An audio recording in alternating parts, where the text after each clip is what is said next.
Hi everyone, it's April, and I wanted to take a quick minute to show you how to heat emboss.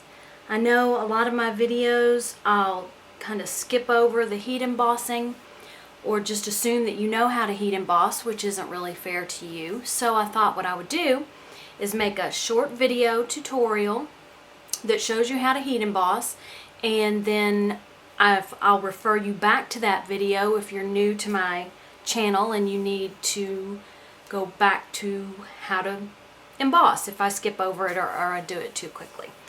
So, heat embossing is taking embossing powder and Versamark ink, which is also called a watermark ink, which is very sticky, and you put the ink on your stamp, stamp the stamp to your paper. You sprinkle the embossing powder over where the stamped image is, and you heat set it, and it gives you something like this. This is black, and this is white. White's a little harder to see. So, let's hop to it. I'm going to show you how to do this technique using the Misty stamp tool. You do not have to use the Misty stamp tool. You can use a plain acrylic block and a regular old stamp and you'll have the same results. This is a t-shirt stamp from the Stamps of Life, and that's one of the reasons that I'm using my Misty, is because I want to get a very, find an embossing powder. I want my image to be exactly where I want it.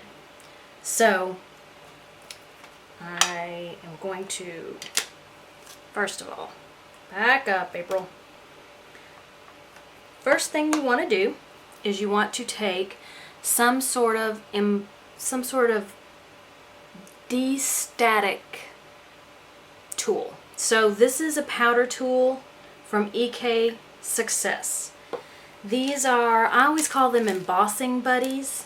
There's probably another term for them, and that is probably a specific company's term, but I call it an embossing buddy, and it's a little beanbag like thing filled with powder, and you put it on your piece of paper that you're going to stamp your image on, so that your embossing powder doesn't stick to anything other than the ink from the image that you stamped. So that's how the embossing little pillow works. The EK Success tool is powder, and you kind of shake the powder out and spread it across using the brush. I'm never sure if I get powder out of here, but I do see powder, so I think it's pretty good. So I should be doubly protected. I also understand that you can use dryer sheets if you don't have one of these tools. So I'm going to take my Versamark ink, and I'm going to ink up my image that I want to stamp.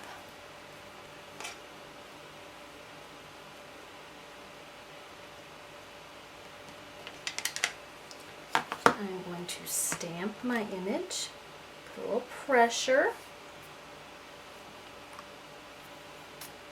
and I missed a spot, which is the beauty of the Misty. You can ink up again, and when you stamp, you will stamp in exactly the same place that you stamped the first time. Alright, don't ever let the magnets touch. You will pinch your finger. It will hurt. I speak from experience. Okay, I'm going to set this aside.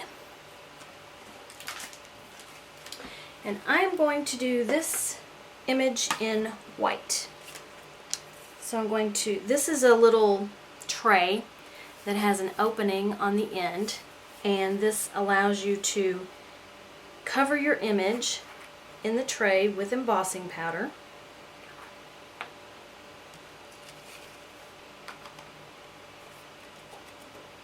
And as you can see, there's embossing powder.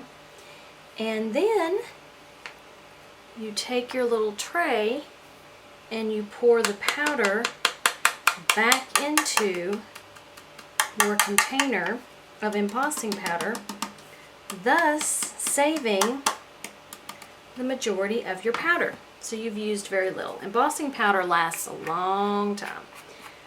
A little dab will do ya. Alright. Then I take my heat tool. There are multiple heat tools on the market.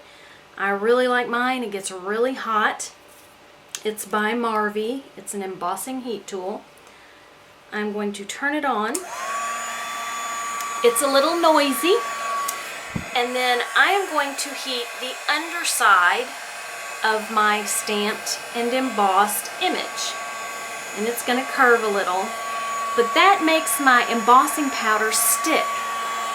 So then I'm going to take my heat tool to the front of the image and then hold it 2 or 3 inches from the image, and I can see as I heat the embossing powder melting.